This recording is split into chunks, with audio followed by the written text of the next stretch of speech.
The sheriff knocked on my door at 8 a.m. on a Tuesday. I was getting ready for work, coffee in hand, still in my pajamas. "Are you Hannah Rodriguez?" "Yes." He handed me papers. "You're being served with a restraining order, filed by your sister, Jessica Thornton. You're to have no contact with her, her husband, or her children. 500 feet minimum distance. Violation is a criminal offense." I stared at the papers, my hands shaking. "What? Why?" "The petitioner claims you're a danger to her children, that you've made threats, exhibited unstable behavior. Ma'am, do you understand the terms of this order?" "I haven't seen my sister in 3 months. I haven't threatened anyone. This is insane. Ma'am, regardless of your feelings, this is a legal order. You must comply. Do you understand?" That was 6 weeks ago, January 2024. I was banned from seeing my nieces, Mia, 7, and Zoe, 5, kids I'd helped raise, kids who called me their favorite aunt. This morning, my phone rang at 6 a.m., Jessica's number. I almost didn't answer. Restraining order meant no contact, but something told me to pick up. "Hannah," she was sobbing, hysterical. "I'm at the police station. They arrested me. They arrested Tyler. The police came to our house. The kids are with CPS. Hannah, they have body cam footage from last night. It shows. It shows what Tyler did, what he's been doing, to me, to the kids. And I realized why you kept asking those questions, why you kept trying to warn me, and I got that restraining order because Tyler told me to. I'm so sorry. I'm so sorry." What that body cam footage revealed destroyed her world. And what I'd discovered about her husband 6 months ago, she'd refused to believe it until the police made her watch. If you've ever tried to help someone in an abusive relationship only to be pushed away, stay with me until the end. Your support means everything to me. Hit that subscribe button and let me know in the comments, have you ever been blamed for trying to help? Let's talk about it. Now, back to my story. Let me take you back. January 2024. My name is Hannah Rodriguez. I'm 29 years old, living in Phoenix, Arizona, working as a social worker for Child Protective Services, making $54,000 a year. My older sister Jessica is 33, married to Tyler Thornton for 8 years. 2 daughters, Mia, 7, and Zoe, 5. Jessica worked part-time as a dental hygienist. Tyler was a sales manager at a car dealership. From the outside, they looked perfect. Nice house in the suburbs, 2 cars, family vacations.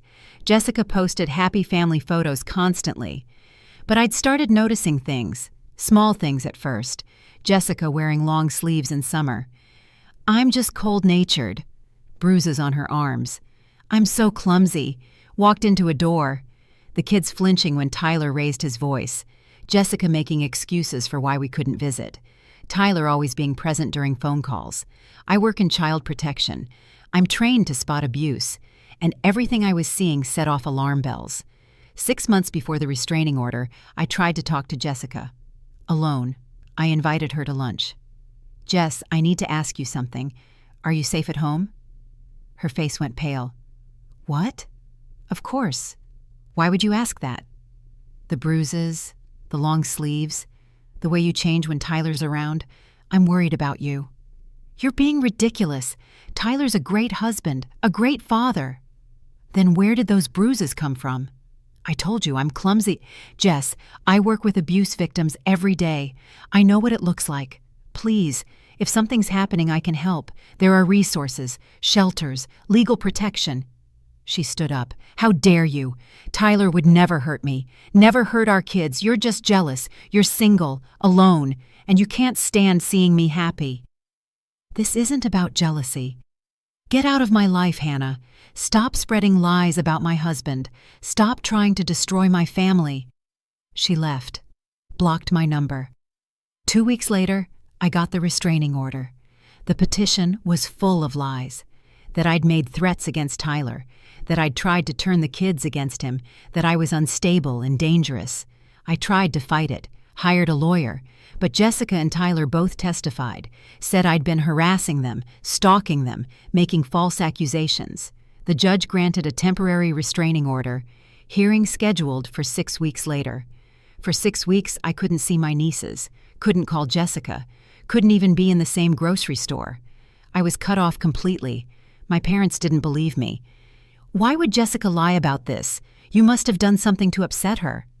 I asked if Tyler was abusing her.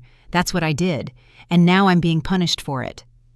Maybe you should stop making accusations without proof. I couldn't tell them what I'd seen, client confidentiality. But Tyler had come up in one of my cases. A neighbor had called CPS reporting screaming and sounds of violence from the Thornton house. I'd had to recuse myself immediately, conflict of interest. But I'd seen the report, heard the 911 call recording. A woman crying, kids screaming, a man yelling threats. I'd tried to warn Jessica, and she'd chosen Tyler instead. Got a restraining order to shut me up. 6 weeks passed. I went to work, came home, stayed 500 feet away from my sister's family, waited for the hearing. Then, this morning, my phone rang at 6 a.m. Jessica's number. I knew I shouldn't answer.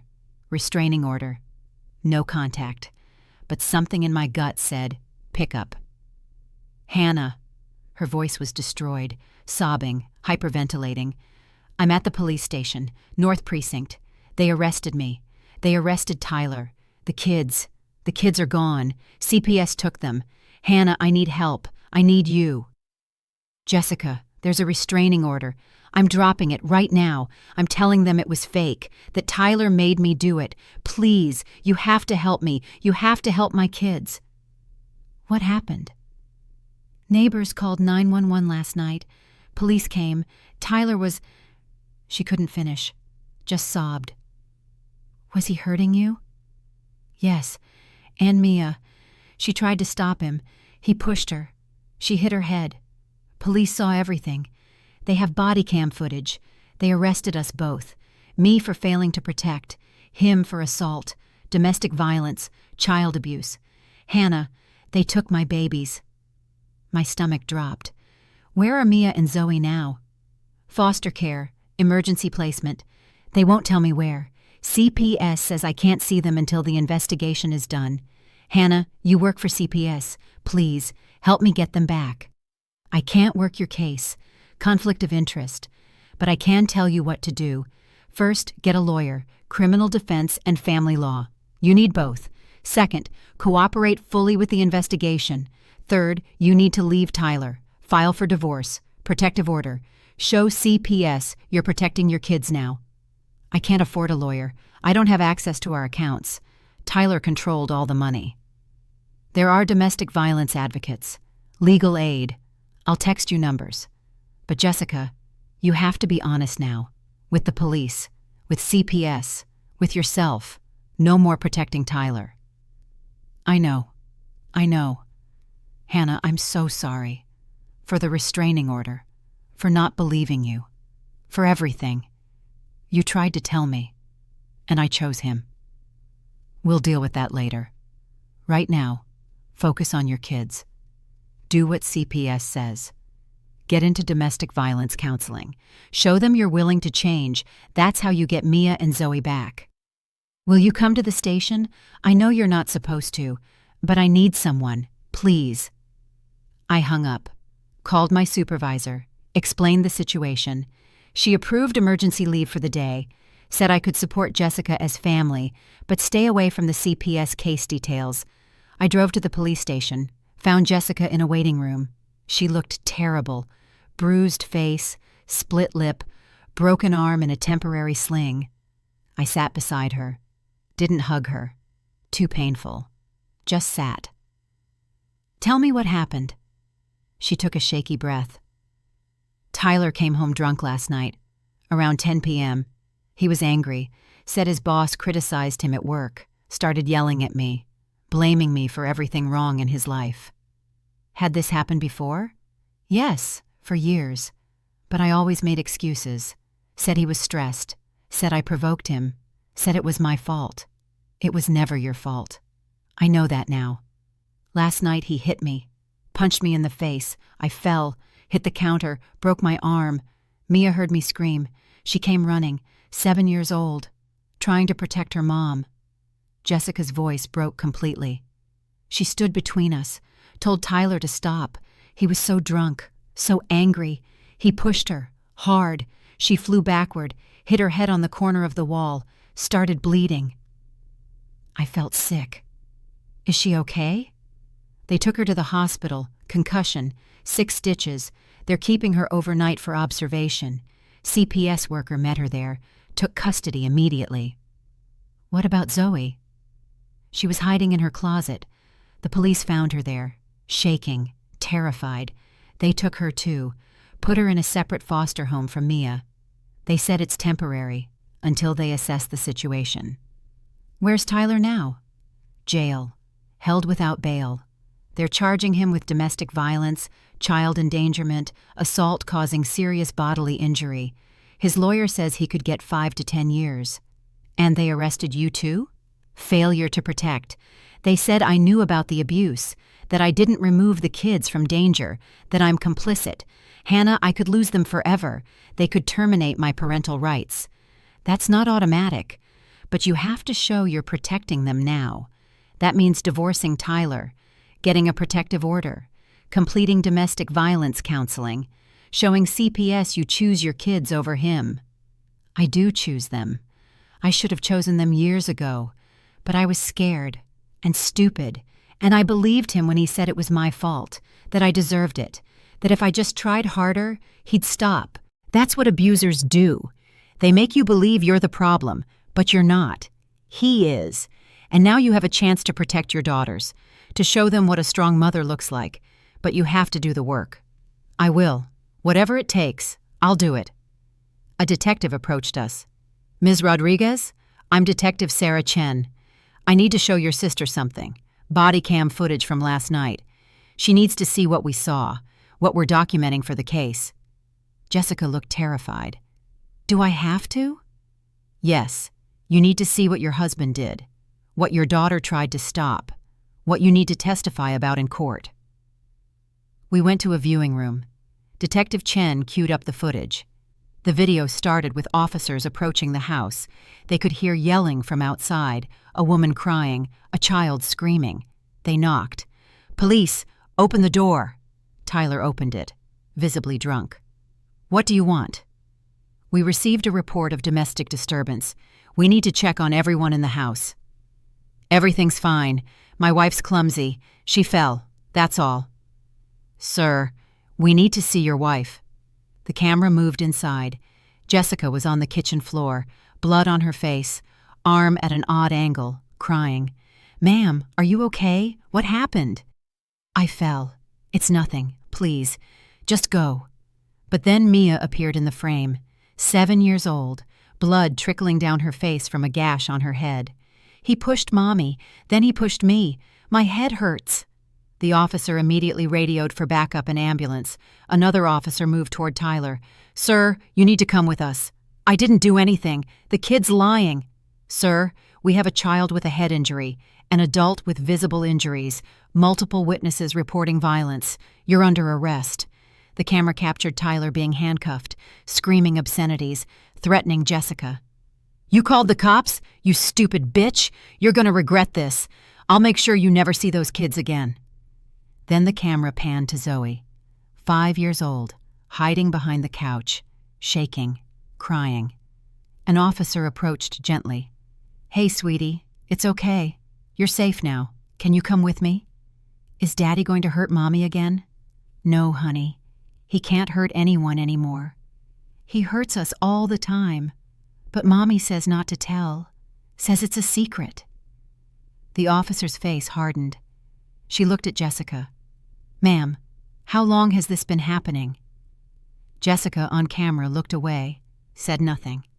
Ma'am, I need you to answer. How long has your husband been abusing you and your children?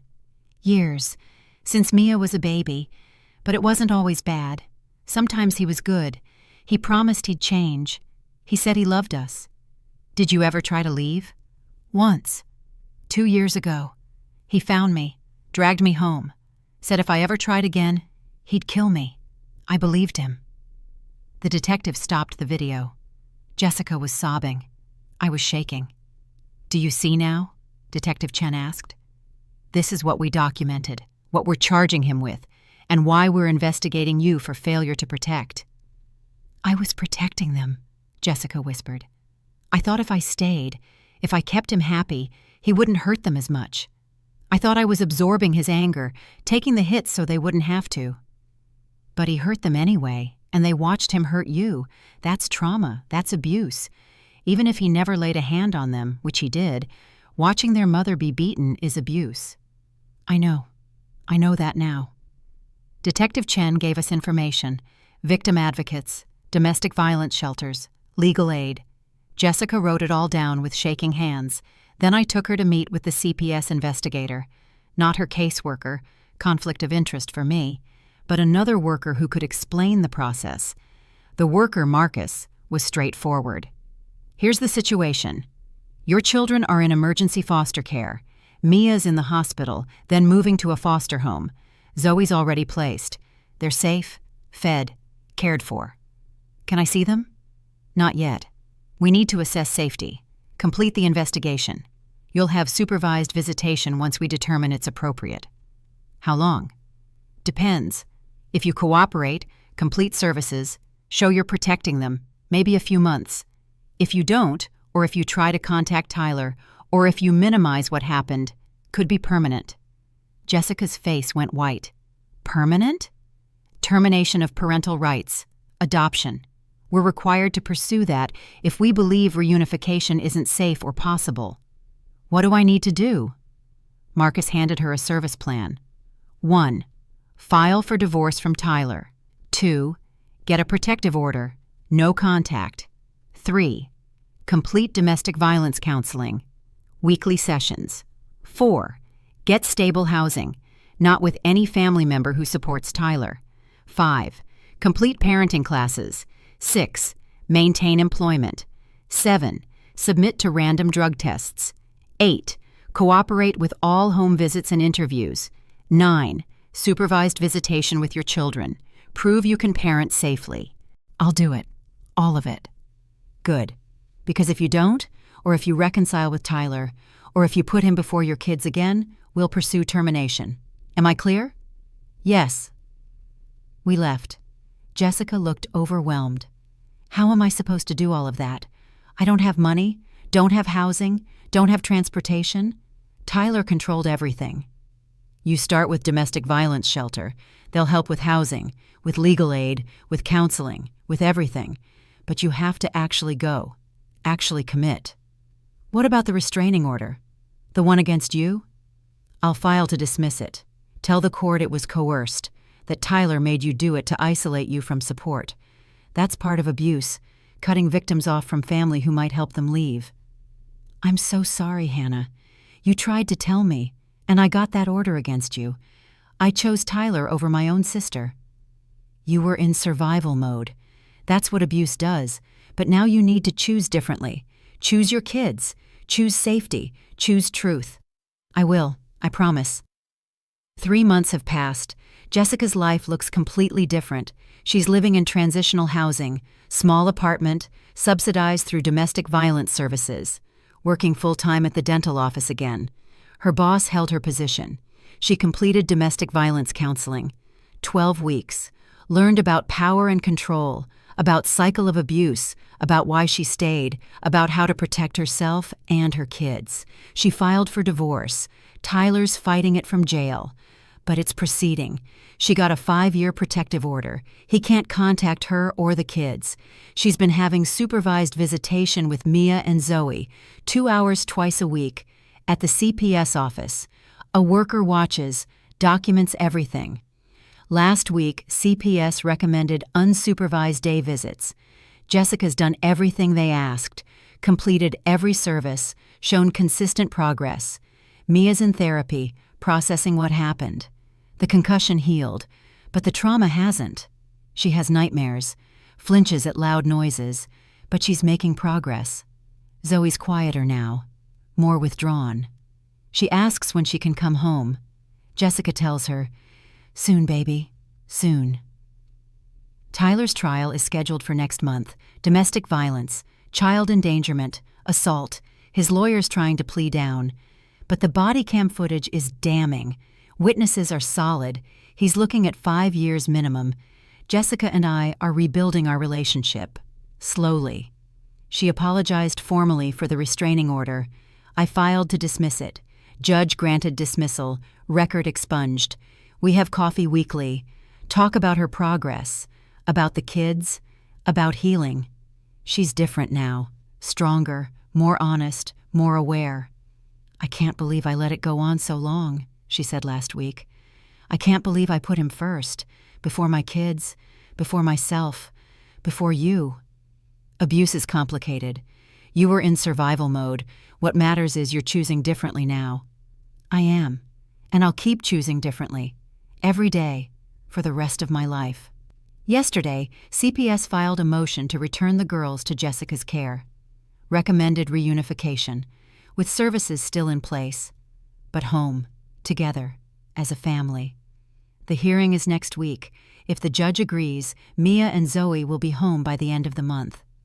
Jessica called me crying when she got the news. They're coming home. My babies are coming home. Because you did the work. You protected them. You chose them. I should have chosen them sooner. You can't change the past, but you're changing the future. That's what matters. I'm Hannah Rodriguez. I'm 29 years old. 6 weeks ago, my sister got a restraining order against me. Said I was dangerous, unstable, a threat to her children.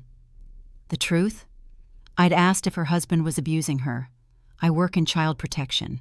I'd seen the signs, the bruises, the fear, the control. She chose him over me. Got that restraining order to shut me up, to isolate herself further, because that's what abusers do. They isolate their victims, cut off support systems, make them dependent. When police responded to a domestic violence call, body cam footage showed everything. Tyler beating Jessica, pushing 7-year-old Mia into a wall, 5-year-old Zoe hiding in terror, years of abuse exposed in minutes of video. Jessica was arrested for failure to protect. The kids were removed. Tyler went to jail. And Jessica finally saw the truth she'd been denying for 8 years. She called me from the police station, sobbing, apologizing, begging for help. I helped. Not because she deserved it, but because her kids did. Because that's what family does, even when family has hurt you. She's doing the work now. Counseling, divorce, housing, parenting classes, supervised visitation, slowly rebuilding, slowly earning her children back. And me? I'm still a social worker, still fighting for kids, still recognizing abuse when I see it, still willing to be the villain if it means protecting children. The restraining order is gone, dismissed, expunged, like it never happened. But the scars remain, for Jessica, for Mia, for Zoe, for all of us. Abuse doesn't end when the violence stops. It echoes. It lingers. It takes years to heal. But healing is possible if you're willing to do the work, to face the truth, to choose safety over lies. Jessica's choosing safety now, finally. And her daughters are coming home, not to the house with Tyler, but to a new home, a safe home, where they can heal. Sometimes trying to help gets you a restraining order. Sometimes speaking truth gets you called dangerous. Sometimes protecting children makes you the enemy. But I'd rather be the enemy who saves lives than the friend who stays silent while children suffer. My sister learned that the hard way, but she learned. And now she's teaching her daughters a different lesson, that safety matters, that truth matters, that leaving is possible, and that sometimes the people who seem like enemies are the ones trying hardest to save you. Thank you so much for watching. If this story touched your heart, please subscribe and hit the notification bell so you never miss an update. Your support truly means the world to me. And don't forget to share your thoughts in the comments. I love reading every single one of them. Each comment inspires me to keep creating stories for you. See you next time.